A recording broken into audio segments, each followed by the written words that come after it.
যেহেতু প্রতিরক্ষা মন্ত্রণালয় ডক্টর মোহাম্মদ ইউনূস স্যারের অধীনে আছেন, প্রধান অধীনে আছেন, সেই ক্ষেত্রে তার পারমিশন ছাড়া বা অনুমতি ছাড়া আহ কোনো এমপি মন্ত্রী বা অন্য কোনো কাউকে সেনাবাহিনী আশ্রয় দিতে পারেন কিনা একটু স্পেসিফিক স্যার বলবেন। ধন্যবাদ স্যার। বিগত প্রধানমন্ত্রী হাসিনা ওনার যে ডিপ্লোম্যাটিক পাসপোর্ট আছে এটা যদি এটা বৈধ কিনা, আর যদি বৈধ হয় তাহলে বর্তমান সরকার কেন প্রত্যাহার করতেছেন না? ভারতের সাথে যে চুক্তি ভঙ্গ করেছে ভারত, আমাদের কাছে মানে আমাদের সাথে যে চুক্তিগুলো আছে ভারতের, সেগুলা কি বহাল থাকবে কিনা। আর আমাদের কাছে তো ভারতও মনে হয় ধরা আছে। সেক্ষেত্রে কি এই সরকার কি পদক্ষেপ নেবে? আসসালামু আলাইকুম সাগর ভাই, আপনাকে ধন্যবাদ আমাকে সংযুক্ত করার জন্য।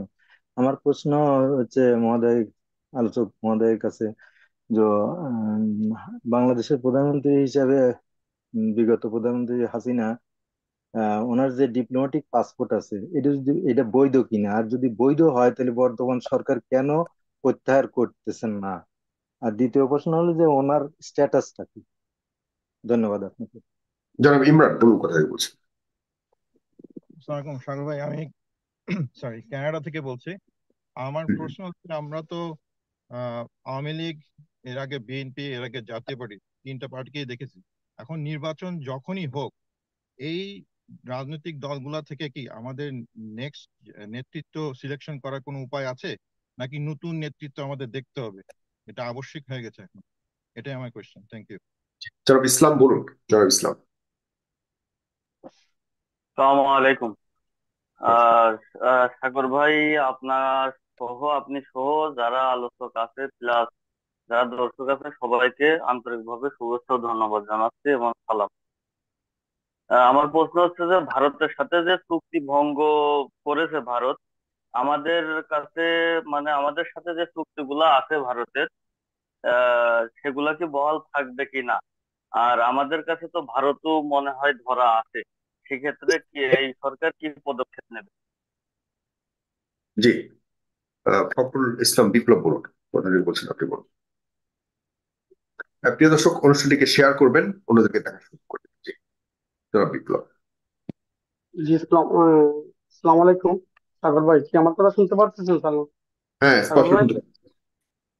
জি। সাগর ভাই, আমি অনেকদিন পর আপনার সাথে, আমি কুয়েত প্রবাসী ফখরুল ইসলাম বিপ্লব, আপনার টক শোতে অনেকবার জয়েন করেছি। কারণ হুম। অনেক সময় অনেক কথা বলতে চেয়েছিলাম, আপনি হয়তো সময়ের কারণে আমাকে কথা বলতে দেন নাই। আমি আজকে দীর্ঘদিন পর আপনার সাথে আবার যুক্ত হতে পারে আমি আপনাকে ধন্যবাদ জানাই। যে আমি কাইন্ডলি আমাকে যদি একটা সময় দেন, আমি আজকে অতিথি লাগিয়ে আবারও আমি মানে বেশি সময় আপনার প্রশ্ন আকারে করতে চাইলে আপনি সময় পাবেন, কেন সুযোগ দিচ্ছেন ফর নাথিং? অন্যরা 1 মিনিটে প্রশ্ন শেষ করছে, আপনি যদি 4-5 মিনিট অন্য আলোচকদের মতো কথা বলতে চান তাহলে তো হবে না, বুঝতে হবে আপনাকে। জি আমি অন্যদেরকে, জি কারণ জি আপনি তো আমার সাগর ভাই, সন্তান ভাই। হ্যাঁ বলুন। জি সাগর ভাই, না শুনেন, আমার কথা শুনলে অবশ্যই আপনি আমাকে সময় দিবেন। আমি ফেব্রুয়ারি 2 তারিখ কুয়েত থেকে ছুটিতে যাই। ছুটিতে যাওয়ার দিন আমাকে আমার বিরুদ্ধে, আপনি আগে জানেন, আমার গ্রেফতার, বিশেষ ক্ষমতা আইনে মামলার গ্রেফতারি পরোয়ানা এবং সম্পদ বাজেয়াপ্ত নোটিশ ছিল। আমি অসুস্থ ছিলাম, আপনার টকশুতে আমি বলছি, আমি খেতে খেতে একদিন বলছিলাম টকশুর মধ্যে যে আমি হুম। অসুস্থ, আমার অনেক কাজে আমি যেতে পারতেছি না দেশে। আমি সেই পরিস্থিতি মোকাবেলা করে আমি দেশে যাই। পরের দিন আমি যখন কোর্টে হাজিরা দিতে যাই জামিনের জন্য, যেহেতু আমার বিরুদ্ধে গ্রেফতারি পরোয়ানা জারি, কোর্ট আদালত, সিলেটের কোর্ট আমার পাসপোর্ট জব্দ করে আমাকে জামিন দেয়। আমি যখন আবার কুয়েতে আসার চেষ্টা করি, আমি পাসপোর্টের জন্য অনেকবার দরখাস্ত উকিলদের দিয়ে আমার পাসপোর্টটা তারা আদালত দেয় নাই। শেষ পর্যন্ত আওয়ামী লীগের একজন মানুষের, আমার একটা বন্ধু, তার হাতে পায়ে ধরে সে জজকে ম্যানেজ করে আমাকে হুম। মুচলেকা 20,000 টাকা দিয়ে 3 মাসের জন্য কুয়েতে আমাকে আসার সুযোগ দেয়। আমি সেই 2006 সাল থেকে কুয়েত প্রবাসী। তো যাই হোক, আমি যখন গত 27 তারিখ, 27 জুন আমি সিলেট এয়ারপোর্ট যাই, আমাকে সিলেট এয়ারপোর্ট সফটওয়্যারে বিদেশ যাওয়ার নিষেধাজ্ঞা দেখিয়ে আমাকে আটক করে 12টার সময় আমার ফ্লাইট বিমান এখন থেকে আপনার প্রশ্নটা কিন্তু আমার, করেননি, এই যে বলেন যে আপনাদেরকে না সুযোগ দেই না। আপনি এমন একটা না, স্টোরি বলছেন যেটা যেটা অনেক লম্বা, কিন্তু লম্বা ওই স্টোরি শুনবার মতো তো আসলে এটা আজকে রিলেভেন্ট শোনা। আপনি এখন মূল বিষয়টা কোনটা বলতে যাচ্ছেন সেটা বলুন প্লিজ। হুম। বিষয়টা বলতে চাচ্ছি যে এই যে বিশেষ ক্ষমতার আইনে মামলা 2018 সালে আমাকে গ্রেফতার করেছে, 2018 সাল থেকে 2024 সাল পর্যন্ত আমাকে যে হয়রানি, যে ক্ষতিপূরণ যে সরকার করেছে, আমি কি এই সরকারের বিরুদ্ধে মামলা করতে পারবো? আর সেই বিদেশ যাওয়ার নিষেধাজ্ঞা কি উঠ্য হবে?